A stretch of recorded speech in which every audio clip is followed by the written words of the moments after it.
Have you ever met someone who said, "I only adopt orange cats," and wondered if they know something you don't? Or maybe you've heard that black cats are unlucky, calicos are divas, and white cats are basically feline royalty. Most of us choose cats based on color without even realizing it. But what if the color of your cat's fur has been quietly shaping your expectations before they ever step a paw into your home? And what if those expectations are completely, embarrassingly wrong? But before we get started, be sure to subscribe to our channel and ring the bell to get notified about our latest videos. Number 10. Colorblind love. Here's a fact that will annoy you. Cats do not care what color they are. A ginger tabby does not wake up thinking, "I am orange, therefore chaotic."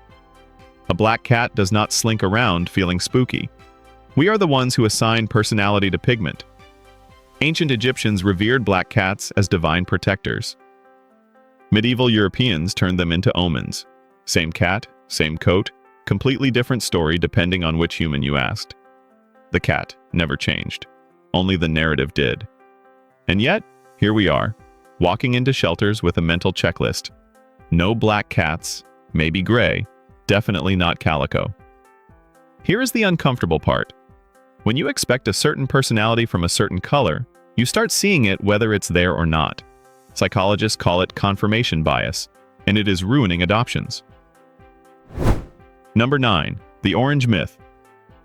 If you believe the internet, every orange tabby shares a single brain cell, and it is never their turn to use it.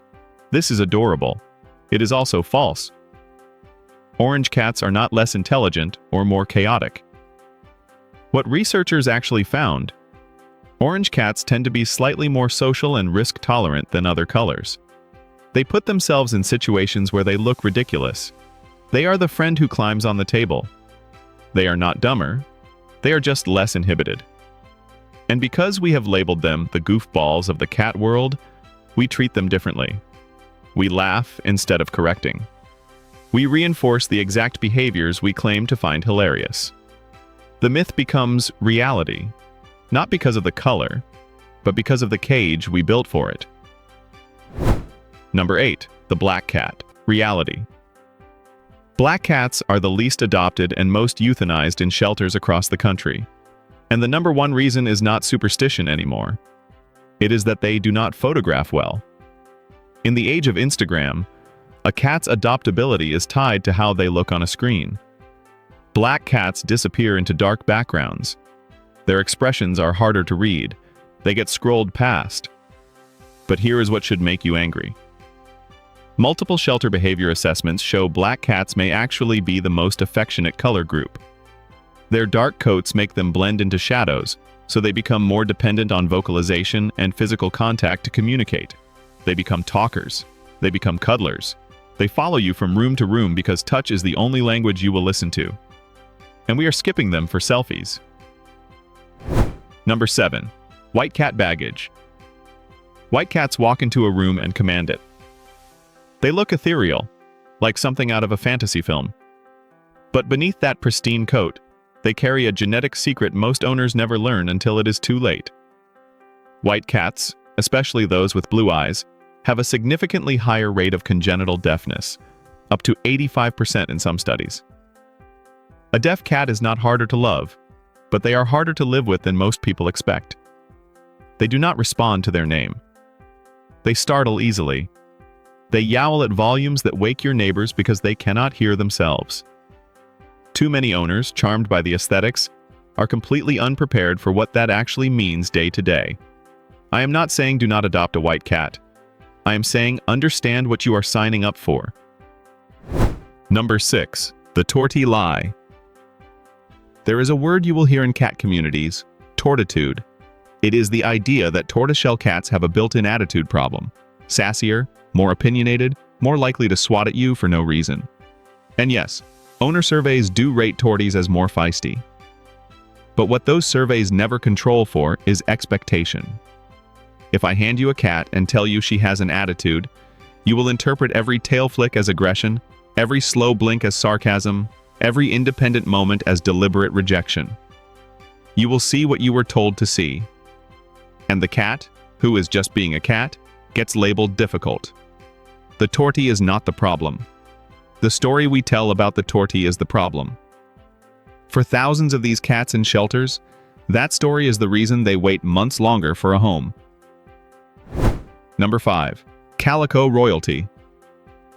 If torties have a reputation problem, calicos have the opposite one, and it is just as damaging. Calicos are considered special, rare, almost mystical. In Japanese folklore, they are good luck charms.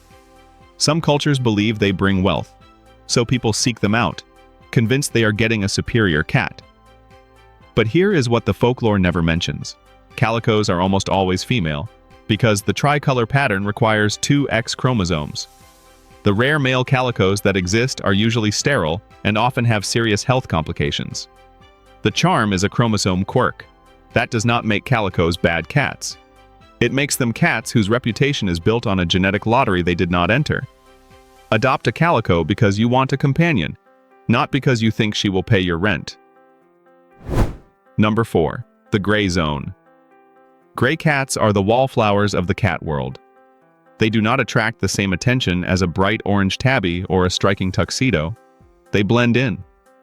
And that is exactly why, according to adoption statistics, they are among the most likely to be returned. Not because they are bad cats, but because they are forgettable ones. A gray cat does not scream personality when you open the shelter cage. They look fine, pleasant. But here is what owners consistently report. Gray cats tend to be the most emotionally stable, even-tempered cats in the house. They are the peacekeepers, the quiet constants. They will not climb your curtains or steal your chicken, but they will be on your lap every single night for 15 years. The personality is there. It just requires patience to reveal itself. Number 3. The tuxedo paradox. Tuxedo cats look like they are permanently dressed for a formal event. They are striking, photogenic, and have one of the highest adoption rates of any color pattern. But about 6 months in, a weird phenomenon happens to tuxedo owners. The cat starts acting nothing like they expected. Behavioral surveys show tuxedo cats are among the most likely to exhibit strong-willed, almost dog-like behaviors: fetching, leash walking, refusing to take no for an answer. Owners who chose them for elegance find themselves living with a small, furry dictator in a suit. The disconnect between how they look and how they act creates friction. Expectations are violated. And the cat, who never agreed to be a proper little gentleman, gets blamed. The tuxedo is a costume. The cat underneath owes you nothing. Number 2. The energy equation. Let us be honest about why color matters so much in adoption. It is not about folklore or genetics for most people. It is about aesthetics. You want a cat that matches your apartment, your Instagram feed, your personal brand. And that instinct is not entirely wrong, because coat color can loosely correlate with energy level. Orange cats tend to be slightly more outgoing. Some studies suggest darker-coated cats may be marginally more easygoing. But these are tiny correlations, not destinies. You are far more likely to get an accurate read on a cat's energy by spending 20 minutes with them than by studying their fur pigment. The kitten who ignores you in the shelter might become your shadow at home. The hyperactive one might become the laziest adult on your block. Color is a thumbnail. It is not the movie. Number 1. The adoption truth. Here is the point we have been building toward. The color of your cat matters far less than one thing almost no one considers: the energy of the home they are walking into. A high-energy orange tabby in a chaotic household with 3 kids? Thriving. That same cat in a quiet studio apartment with a single owner who works 12-hour shifts? Miserable. The problem is not the cat. The problem is the match. And color obsession blinds us to compatibility. You walk into a shelter looking for a gray cat because gray is your favorite color, and you walk past the perfect companion for your actual life. A cat whose personality fits your rhythm, your schedule, your energy. Color is what you see first. Compatibility is what you feel 5 years later when you cannot imagine a single day without them. Choose that. So the next time you find yourself scrolling through shelter photos, Stop sorting by color. The cat who belongs with you might be orange, black, or a tortoiseshell with an alleged attitude problem. What I want you to do is walk in, sit down, and let the cat choose you. Because the right cat is never about the color of their fur. It is about the shape of their soul fitting perfectly into yours. Like, subscribe, and drop your cat's color in the comments.